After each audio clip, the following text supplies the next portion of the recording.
West interview, and he reflected on his time as Grizzlies general manager. And he told the story about how once upon a time in 2004, he told Kobe Bryant not to come play in Memphis. Let's take a listen to what Jerry West had to say real quick. He became a free agent, and his agent then was Rob Pelinka. So I met them in Orange County in a hotel room, and he said he wanted to come to Memphis and play basketball. Really? And I looked at him, I said, "You kidding me?" Yeah. And he said, "No." And I said, "Kobe, no. You belong somewhere out here, okay?" And even though he would have never played there, I just wanted to reassure him that don't feel like you have any obligation with me or the Grizzlies to play here. I guess in some sense that might have been tampering. I didn't look at tampering because he was at our house all the time. He ate at my house all the time. I felt more like a father figure with him. I had a wonderful relationship with him. Forget it as a basketball player. I love what he stood for, his commitment to excellence. He wasn't afraid of failing. Once you get afraid of failing, you're going to fail. He was not afraid. Grizzlies fans were understandably a little hot after hearing that yesterday. What was your response to Jerry West's comments in that context, Mike?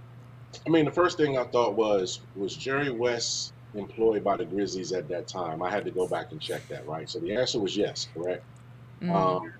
That's egregious, man. You know what I mean? That's, number one, it's narcissistic for Jerry West to think it was about Jerry West and having that kind of influence over Kobe Bryant, which obviously he does have insight and he's been a mentor.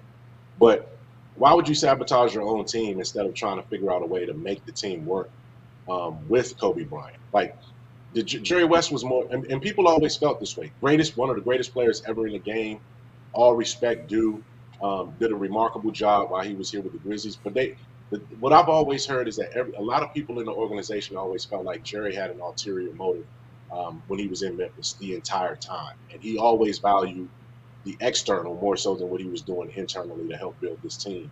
And that right there underscores it. If he's joking and being facetious a little bit, then that's one thing. But that's a neglect of your duties if you're running this franchise, because Kobe twice has tried to get away from the Lakers, and both times, he ended up staying. But that could have been a real opportunity because Kobe was rubbed raw by what Shaq was doing at that point. They felt like they had already made their three-peat run, and Shaq and Kobe were ready to go their separate ways. Kobe ended up staying. Shaq ended up getting traded to Miami the following year. And then you see what happened from there. But that was a real pivotal point for Kobe and for Jerry West to come out and say that. It's great for the podcast, but it doesn't reflect well as a organizational leader when it comes to Jerry West in that particular regard. I'm not saying anything about him as a person or overall, but in that particular instance, that's not a good thing if you're Jerry West. It was certainly one of those stories where you listen to it and say, could have just kept that one to yourself. You didn't need to go full in on that. And the thought of what it could have been with like a Kobe, Powell, Mike Miller, Shane Battier, Jason Williams, what it could have been in Memphis, Tennessee, CJ.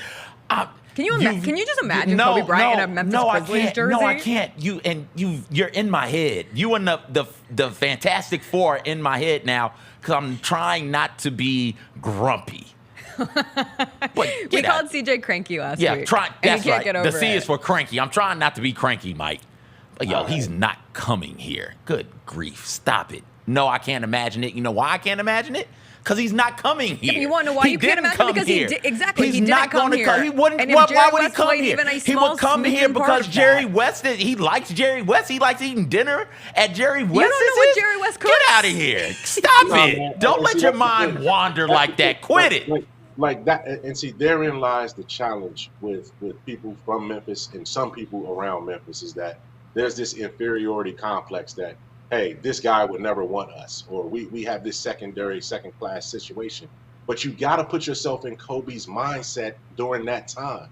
And I remember his mindset during that time because he eventually did the same flirtation even more publicly with the Chicago Bulls. Yeah. He was going to go to Chicago in that situation and try to replace Jordan. And a lot of people were like, no, there's no way Kobe's going to come and try to live in Jordan's shadow, even though he's made himself up to be the second Michael Jordan that we've seen. But in that situation, he was fragile mentally. He wanted to get out of LA to prove that it was his doing. and not Shaq. He felt like the organization catered towards Shaq more so than him, and he wanted to go prove it. And who else would you prove it to than the guy who had the Lakers' secret sauce in his back pocket, which was Jerry West, who was also trying to that he could be a legitimate Hall of Fame front office guy after the Lakers. Like both of those guys had what they needed to make that kind of move reasonable, and it just didn't happen. Now, again, did the Grizzlies have enough salary cap space? Could they have done anything with their roster to make it make sense? We'll never know all of that. But at that time, if Kobe Bryant would have been pressed a little, I believe Jerry West. And that's the part that disturbs me most, because I believe everything he said in that thing. But at the end of the day, Kobe stayed where he needed to stay, and the rest is history. He went on and won a couple more championships without Shaq, and his legacy was always going to be a Laker, and it always remained.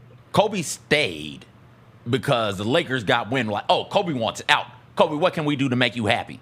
Oh, you want us to fire one of the greatest coaches of all time? Yep, we'll get rid of him. You want us to get rid of the most dominant basketball player we've ever seen? Yeah, we'll get rid of him also. So let's not get too far gone in this, where it is, oh, the relationship with Jerry West would have lured Kobe to Memphis. No, the Lakers did everything they could to keep Kobe in LA, and they would have done it regardless of if Kobe was going to come to Memphis or not. That just wasn't going to happen. They weren't willing to let it happen. That was after the fact, though, man. Like, what do you mean after the fact? After the flirtation. Kobe was already scorned by that point. You know what I'm saying? But he stayed. What do you mean after the fact? No. After the fact that he already started looking elsewhere for landing places. That wasn't Kobe being leveraged. That wasn't Kobe saying, I need leverage. He had already, remember, Kobe got to the Lakers at 18 years old. By the time you get to 2004, he had already spent pretty much, most of his 20s there. So he had already been there, done that with LA.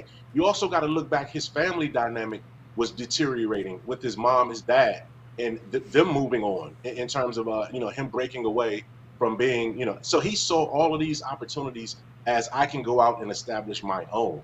Now, at the end of the day, did they allow it to happen? No, he said, I'm going to take the money, I'm going to rebuild, I'm going to trust what they're doing. And then Shaq ended up leaving. But don't discount the fact that Shaq wanted out too, because when the Lakers were hemming and hawing, Shaq was like, okay, give me my deal, because they signed Shaq to the $20 million extension that same summer and then traded him to Miami. So it was one of those situations where it was going to be one or the other is going to be out of here. And we'll figure out which one is going to stay. And it ultimately led to Kobe staying and Shaq leaving.